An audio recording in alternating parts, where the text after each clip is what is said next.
quando você olha um cenário como esse, né, de fato, a gente tem guerras, a gente teve, enfim, uma mudança de regime importantíssima, né? Tem toda uma geração que não viu juros.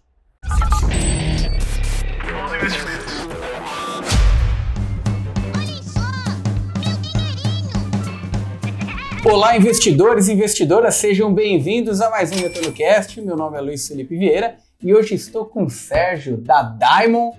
Ele veio aqui para bater um papo sobre quantitativo. O que esse tipo de estratégia pode beneficiar aí o portfólio de quem busca aí segurança, descorrelação. Então vamos nos aprofundar um pouco mais nesse bate-papo, mas antes, Sérgio, queria que você se apresentasse aqui para a turma, falasse quem é o Sérgio, quem é a Diamond aqui para a gente, por favor. Vamos lá. Eu sou sócio fundador da Diamond. A Diamond é uma casa que vai completar agora no início de 24, 15 anos. A gente começou em 2009. A gente tem operação hoje no Brasil e nos Estados Unidos. Boa parte do nosso AUM está nos Estados Unidos. A gente vem se dedicando aí a produtos alternativos desde o nosso início, né? E desde 2015, 16, finalzinho de 15, começo de 16, a gente vem trabalhando aí incansavelmente em pesquisa quantitativa.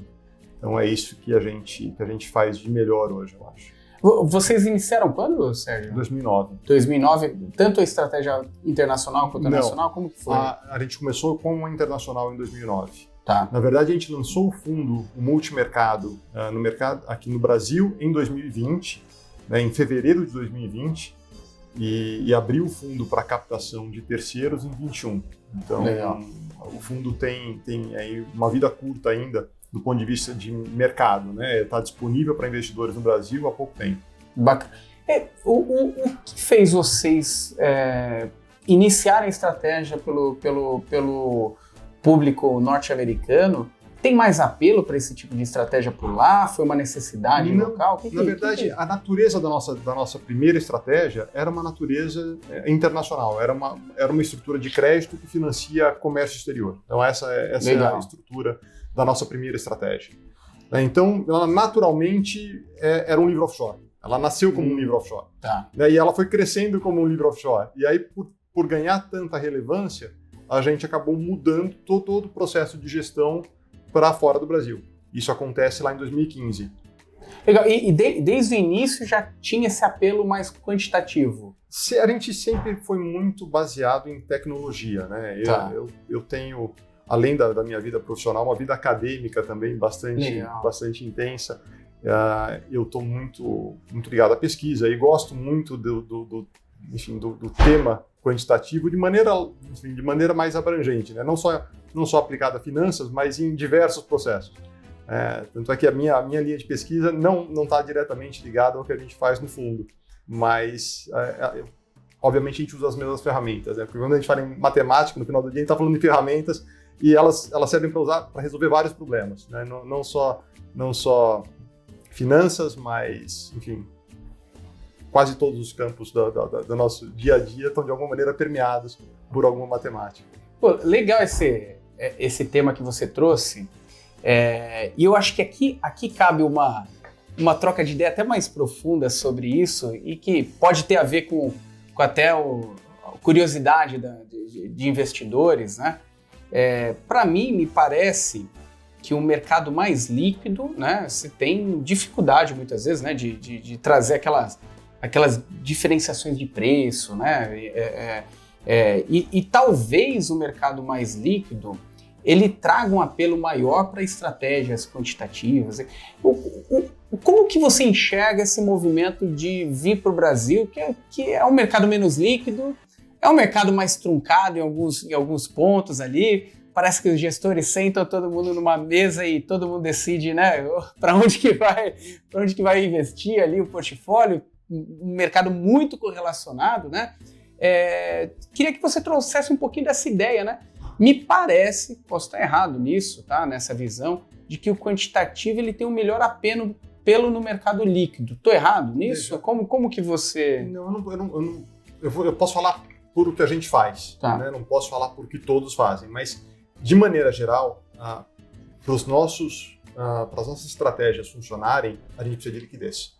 Tá. Então, liquidez para a gente é meio que condição necessária. A gente só atua em mercados muito líquidos. Para a gente, a classe de ativo é muito menos relevante. O que importa para a gente é se é líquido ou se não é líquido. Se não for líquido, a gente simplesmente não opera. Então, o primeiro filtro que a gente tem é um filtro de liquidez. Legal. Então, nesse sentido, sim, quando a gente olha mercados globais, a gente tem mercados infinitamente mais líquidos, né, que o mercado brasileiro. Escopo maior, né, de atuação, né? E a gente explora muito bem isso, né? Para te dar um exemplo, a gente explora 11 bolsas diferentes no mundo, com todas as classes de ativo que apresentam liquidez, né? Ou pelo menos a liquidez necessária para a gente atuar. Então, sim, a gente explora muito bem isso. Mas a gente é brasileiro, e o que a gente faz no mercado de ações em qualquer outro lugar funciona muito bem no Brasil. Então não tem por que não explorar isso no Brasil. Até porque explorar isso no Brasil tem um apelo interessante quando a gente discute o fundo no exterior. Porque lá no exterior a gente tem um monte de gente fazendo isso, né? Quando a gente olha no mercado americano, a gente vai conversar com um investidor, ele está cansado de ver fundos quantitativos. Quer dizer, essa novidade que ainda existe na indústria brasileira já não existe há muito tempo, né? Pelo contrário, lá a discussão ela é muito, muito profunda, sobre parâmetros de estratégia. Enfim, que talvez até irrelevante ter um gestor ativo, né? Exato. Ou questiona-se, né, gestão ativa. Em alguns casos, né? Depende da estratégia que você faz, ela já está empacotada e os bancos vendem essa solução pronta para alguém, então você não precisa pagar um FII para alguém fazer isso para você. Né? Você compra essa solução pronta no mercado. Então, quando você fala que você tem um portfólio de ações brasileiras, né, você chama a atenção do investidor. Que coisa interessante, isso eu não vi ainda.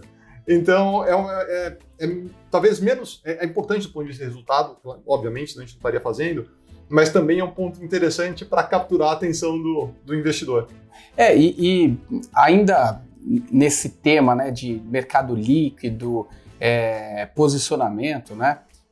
Como você mesmo disse, lá fora talvez tenha mais classes, né, com liquidez, vamos dizer assim, talvez seja um pouco mais restrito o Brasil, mas tem um nível de liquidez interessante, mas por conta dessa restrição, acho que um dos temas que a gente vem vendo e conversando bastante é sobre os níveis de alocação, correlação para segurança de portfólio. Parece que é um modelo meio binário, na maior parte das vezes. Para você descorrelacionar, você tem que ir contra o mercado. Se você ir a favor, você está totalmente correlacionado, porque você não tem uma quantidade de classes tão líquidas assim, né?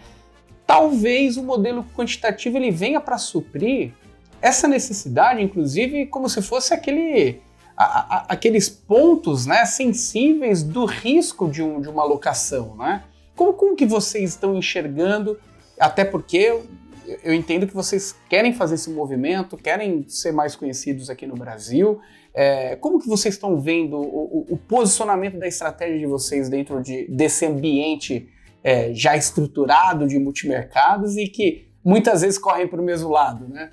Sim. Parece que não se protege, né? Esse ponto é importantíssimo. Acho que diversificação devia ser uma obsessão dos investidores, né? Acho que as pessoas ainda gostam de alguma maneira, em acreditar em grandes apostas, né? Em acreditar que agora eu tive uma ideia que vai ser a grande vencedora. Né? Eu vou fazer essa aposta porque eu tenho certeza que isso aqui vai andar. E, na verdade, você devia estar fazendo o contrário. Você devia estar fazendo centenas de pequenas apostas e esperar que o retorno do conjunto fosse positivo. Né? Então, é exatamente o que a gente faz. A nossa forma de trabalho, né, é tentar diversificar ao máximo as alocações do fundo, evitando qualquer tipo de concentração, e com isso a gente gera descorrelação do mercado, que devia ser, de novo, né, a descorrelação, por conta da diversificação, ela é o único free lunch que existe no mercado. Perfeito. À medida que você traz diversificação, descorrelação para o seu portfólio, você baixa o risco do portfólio. É matemática, não é, enfim, intuição, acontece de fato. Você calcula o risco antes e depois de adicionar um ativo descorrelacionado, você vai baixar o risco daquele portfólio. Então, isso devia estar assim, como prioridade número 1 dos investidores. E a gente nasceu meio que do desejo de ter um produto descorrelacionado. Quando a gente começou esse projeto lá há bastante tempo atrás, a gente começou com um produto proprietário. Na verdade, a ideia era alocar dinheiro, era fazer a gestão do dinheiro dos sócios da Diamond. Né? Legal. E a gente foi e naquele momento era ótimo fazer isso, porque como era meio que um laboratório, a gente tinha um monte de ideia, e algumas funcionam, outras não funcionaram, a gente podia fazer o que quisesse sem ter que contar a história triste para ninguém, né? Porque todo mundo sabia o que estava sendo feito. Com o tempo o negócio evoluiu, ficou bastante robusto e a gente decidiu que era um produto bom o suficiente para a gente oferecer para terceiros, né? Que a gente não ia ter que depois contar a história triste para o terceiro, né? Ter que me desculpar com ninguém. Então essa é um pouco a nossa origem, né? A nossa cabeça de diversificar, né? De gerar retorno descorrelacionado. Então a gente construiu um produto que foi desenhado para não se correlacionar com nenhum índice relevante de nenhum mercado. Então, quando a gente olha a nossa correlação, de fato, ela converge para zero em qualquer índice, seja brasileiro, seja internacional, renda fixa, renda variável, moedas, enfim, o que você quiser. Perfeito. Me parece que hoje, aqui no Brasil principalmente, o tema de diversificação evoluiu bastante. A gente tem visto mesmo as pessoas tendo mais consciência disso, querendo olhar uma modelagem muitas vezes, apesar de não ser um parâmetro muito aquele gráfico 2D, né, um sobe, um desce, eu estou protegida, parece mais um ambiente 3D, né, de descorrelação que uma estrutura matemática possa auxiliar com mais precisão nesse sentido, mas me parece que o investidor ele anda sempre com aquele elástico no limite. Cara, agora é o momento disso aqui. Aí, de repente, acontece alguma coisa, o elástico vai lá pro outro lado, né? Pá! Não, vou vender tudo, vou comprar terreno, vou comprar ouro. Aconteceu uma situação no mercado, vem governo novo, vai bloquear todos os meus bens, vou mandar dinheiro para fora. Daqui a pouco está sendo tributado dinheiro lá fora e quer voltar aqui pro Brasil. Me parece muito esse elástico sendo estressado ali no limite. E quando a gente olha para o ambiente, a gente vive um ambiente bem difícil de olhar. Os modelos matemáticos tentam trazer uma certa previsão, se é que eu posso colocar nessa forma, mas a estatística é um pouco disso, né? Olhar os percentuais, poxa, tantos por cento de chance de acontecer isso, aquilo, plota as variáveis, na grande maioria das vezes erra, mas tenta fazer isso. E quando a gente olha o que tem acontecido no mundo, essa desglobalização, um mundo com um perfil menos amistoso para troca de informações, de produtos, de serviços, né? Um Brasil também com dificuldade da gente olhar para onde vai nossas contas públicas, o que acontece. O investidor nesse momento fica com uma característica mais conservadora, ou pelo menos tende, né? Fala, poxa, para onde que eu vou para ter menos risco, para ter uma maior previsibilidade? E aqui vem a minha pergunta. Onde que os quantitativos se encaixam nesse ambiente mais inóspito? Aquele que quer correr menos risco, funciona, não funciona? Onde que pode encaixar a estratégia que vocês têm em um ambiente mais desafiador, como, por exemplo, o contexto que a gente vive hoje, tanto Brasil quanto internacional? É isso, eu acho que o contexto, acho que você colocou muito bem, é um contexto muito desafiador. E não é de hoje, né? Na verdade, tem sido nos últimos quase 4 anos, se a gente olhar, né, num horizonte um pouco mais estendido. Mas quando você olha um cenário como esse, né, de fato, a gente tem guerras, a gente teve, enfim, uma mudança de regime importantíssimo, né? Tem toda uma geração que não viu juros. Quem começou a trabalhar aí nos últimos 14, 15 anos não viu juros, aprendeu a trabalhar com juros zero. Não viu as crises da década de 90, do início dos anos 2000, subidas de juros, quebra de país, enfim, essas coisas todas. Então a gente está passando por uma mudança de regime importante, a gente está passando por um cenário desafiador do ponto de vista político, do ponto de vista macroeconômico, enfim, diversos setores.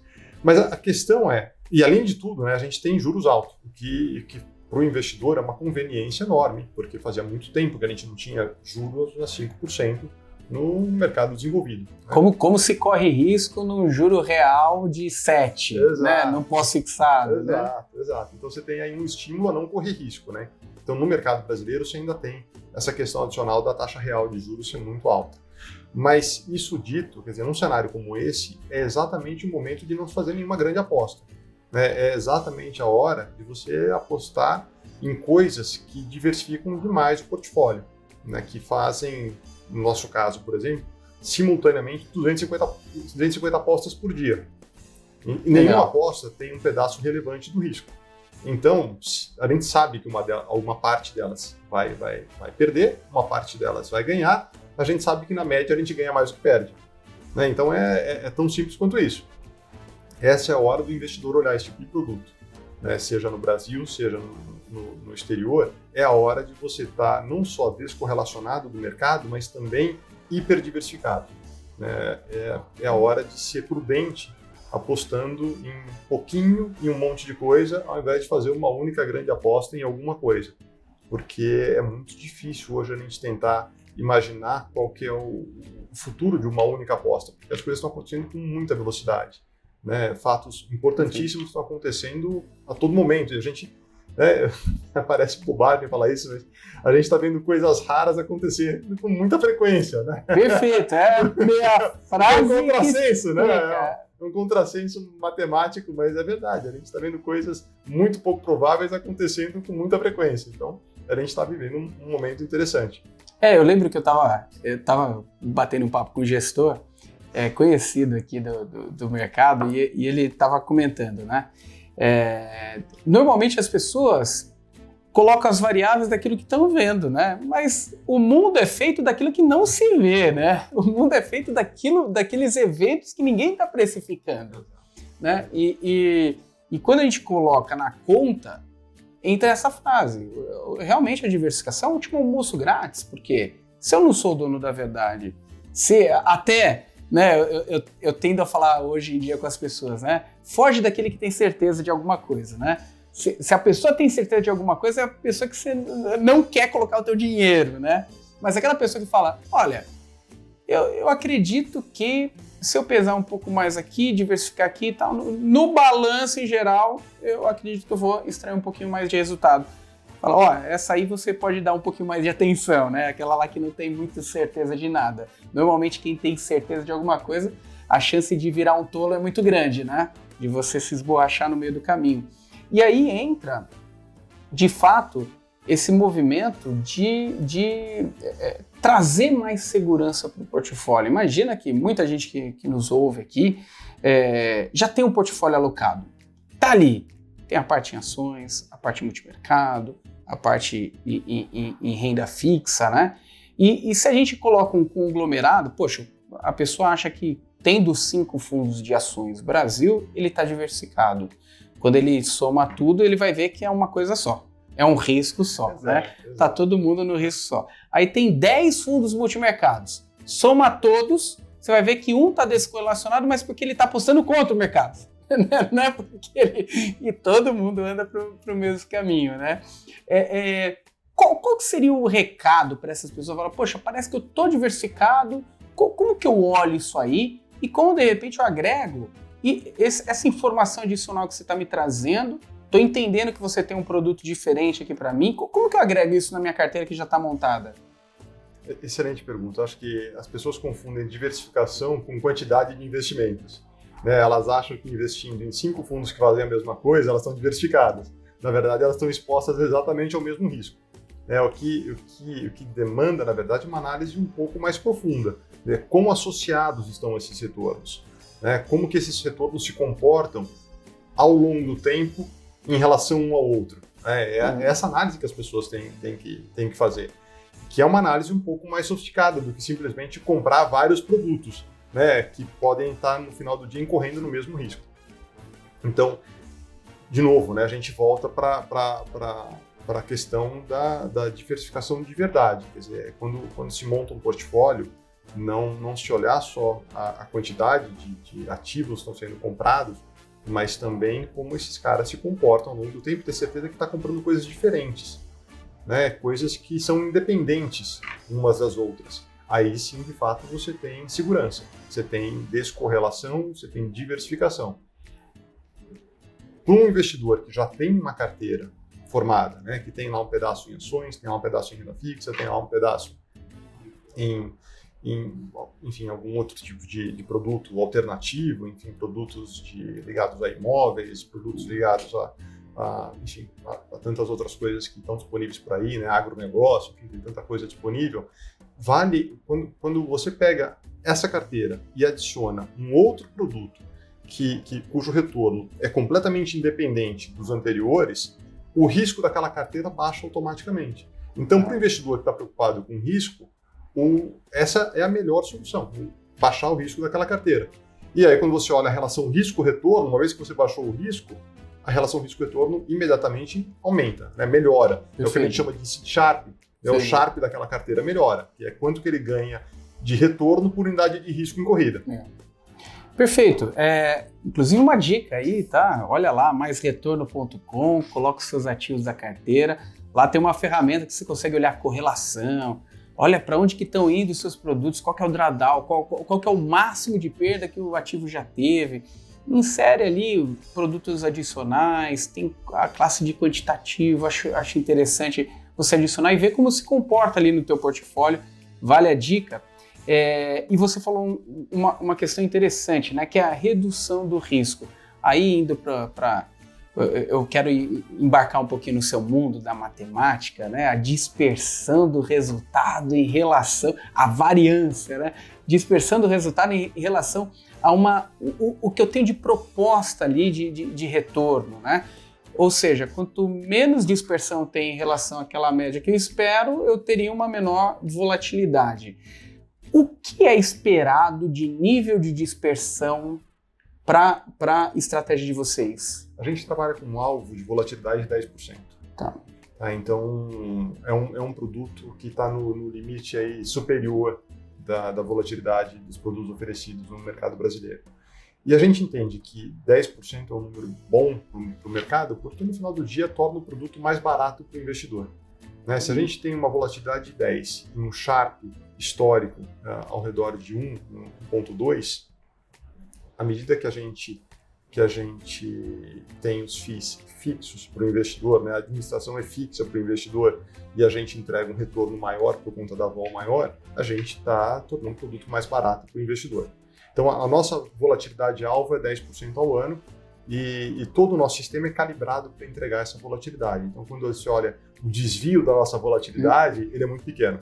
Legal. A gente de verdade entrega o que a gente se propõe a entregar para o investidor. Bacana. E dentro desse contexto, trazer esse equilíbrio para o portfólio, vocês considerariam que a estratégia de vocês daria para ser adicionado para o perfil conservador, moderado e agressivo? Como que vocês enxergam? Para qualquer um. Acho que para qualquer um. Acho que no final do dia é uma questão de quanto você quer adicionar. Né? Mas mesmo para o perfil conservador, ele pode achar que mas com volatilidade de 10% é bastante. É bastante, mas é uma volatilidade, um retorno que está completamente desassociado a todo o resto que você tem. Então, quando você adiciona ele à sua carteira, você baixa o risco da sua carteira como um todo. Né? Então, no final do dia, é uma questão de quanto você vai querer de um produto mais volátil. Mas ainda assim, é interessante isso, né? Porque as pessoas acham volatilidade de 10% para um fundo alta. A volatilidade da Ibovespa é superior a 20%. Exato. A volatilidade da S&P é 23%.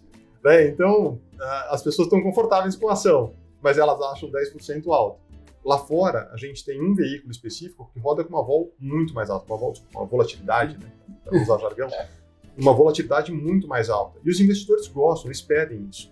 É lógico que a gente tem que tomar cuidado com o nível de risco que a gente está correndo, porque você não quer correr um risco que seja alto o suficiente a ponto de um evento pouco provável quebrar o fundo.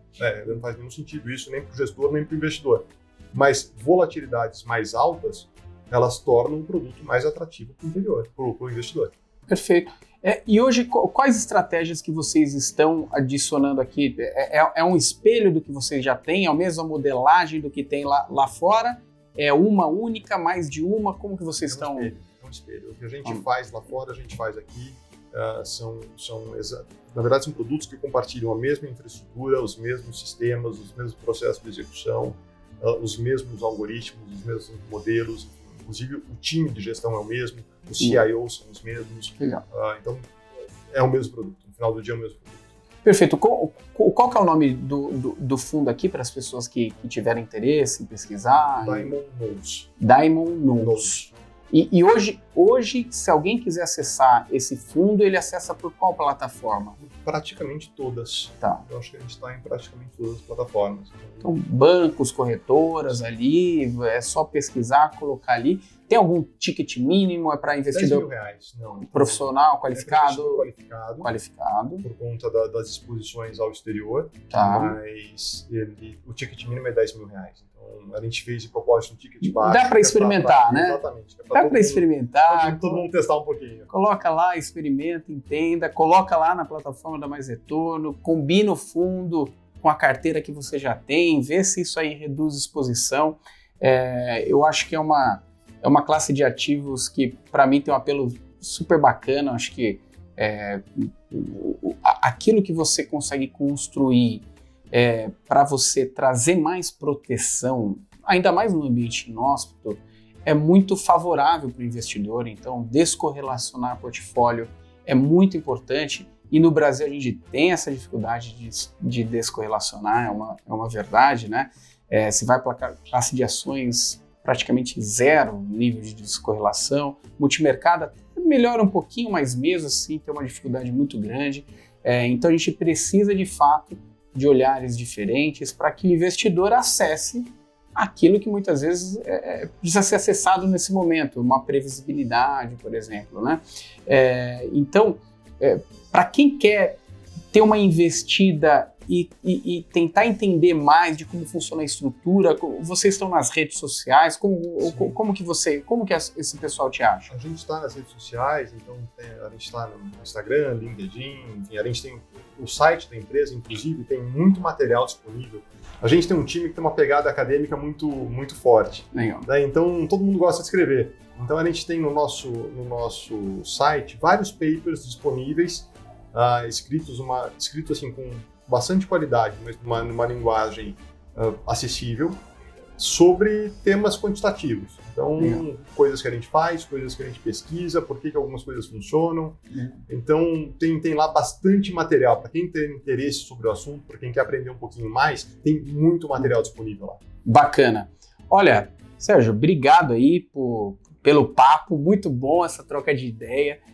Você que nos ouviu ou nos viu pelo YouTube aqui, se tiver alguma dúvida, sugestão, quero saber como que tá, como se comporta, etc., manda pra gente no retornocast@maisretorno ou coloque nos comentários aqui do vídeo do YouTube, que eu vou criar um canal direto aqui com o Sérgio, vou falar, Sérgio, me responde isso aqui, ó, tô precisando de você aqui. A gente vai criar esse canal direto aí, qualquer dúvida, manda pra gente, vai ser um prazer aí responder vocês. Muito obrigado aí pela audiência, obrigado, Sérgio, pela oportunidade aqui desse nosso bate-papo e até a próxima, pessoal. Eu que agradeço, muito obrigado. Valeu.